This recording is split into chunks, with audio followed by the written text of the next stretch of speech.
So Jesus is by the shore of the lake. He's being pressed in upon by the crowd, so he gets into some fisherman's boat, happens to be Simon Peter, and preaches from the boat for a while. Kind of a quaint image, like it. And then he says, let's go do some fishing. And they do, and they haul so many fish, the 2 boats are overflowing and sinking. And then Simon says, Lord, go away from me. I'm a sinful man. And you think about it, it's kind of odd, isn't it? Look at all these amazing fish. Go away from me. I'm a sinful man. What's going on there? Now, it's entirely possible that what Luke has done is to transpose a different story into this story, kind of like spliced it together. You might remember at the end of the Gospel of John, Jesus has just died on the cross, and then he suddenly appears to the disciples, and he guides them in a miraculous catch of fish. And so in that context, Peter is deeply stung with guilt. He's just been part of contributing to the death of this man, who now arrives giving gifts. And so it's perfectly sensible that he would there say, get away from me, Lord, sinful man. But in the place where Luke has put it, it might still tell us a few things. Let's get away from me, I'm sinful. Maybe that Peter has a problem with abundance. Problem with abundance. You know, we tend to spiritualize everything that Jesus says and does. If he had this giant haul of fish, it must mean something. It must be a sign or a symbol of some kind. Well, I'll tell you, to a couple of fishermen, this double boatload of fish is a symbol, all right? It's a symbol for wealth. That's a lot of days' work all at once. Jesus has just handed them a winning ticket. Do we have a problem with that? Do we have a problem with that?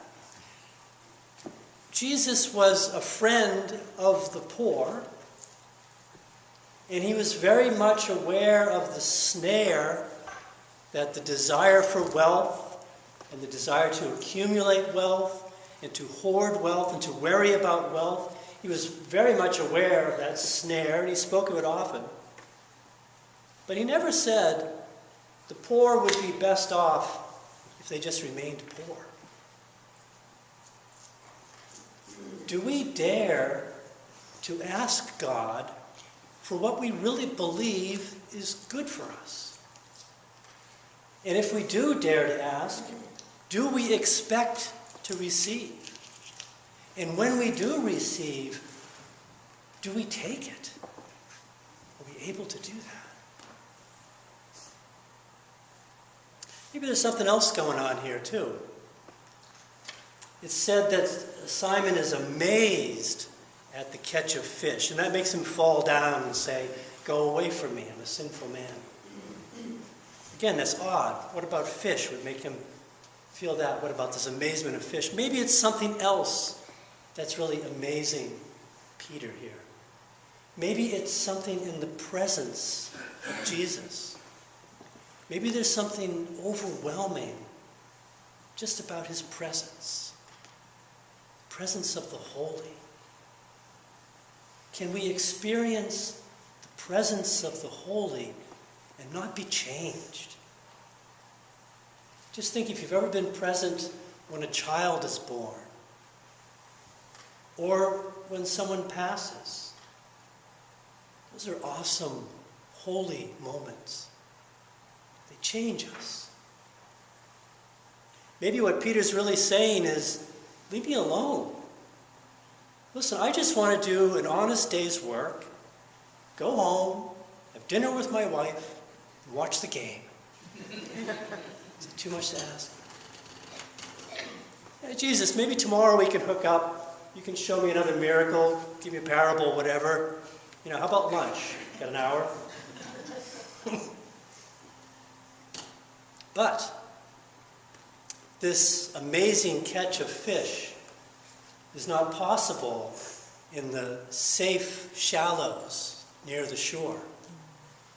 They have to go out into the deep. Maybe that's the problem. Going out into the deep.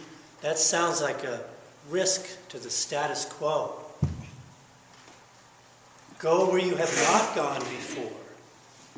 Do something that you have not done before. Meet people that you have not met before. Maybe God has a big surprise waiting for you there. No, thank you. No, thank you, please. The most interesting thing here, I think, is Jesus' response to Peter and his rejection. Jesus says, don't be afraid. Don't be afraid.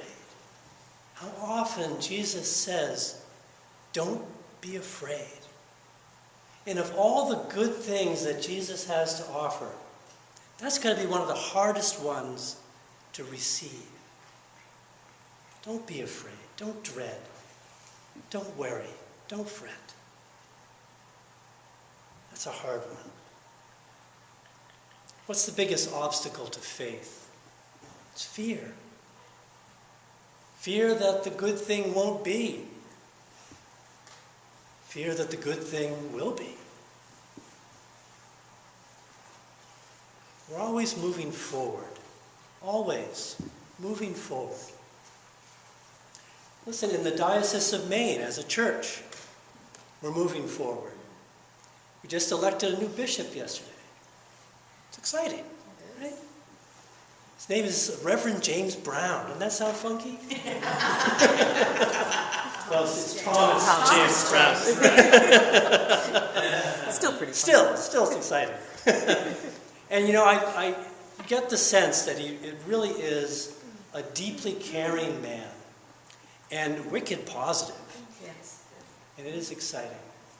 And there's going to be some new energy, some new ideas, and new direction with that. It's wonderful.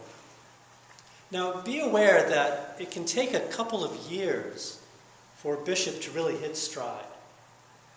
And the first thing that every new bishop does is become a lightning rod for everyone's blame. So pray for the man. And let's open to receive what he brings. Always moving forward. God knows what you need. God knows what's best, and God is not stingy when we allow ourselves to receive. Sometimes, though, God's ideas of how to provide can be different from what we might have come up with ourselves. Thanks be to God. Amen.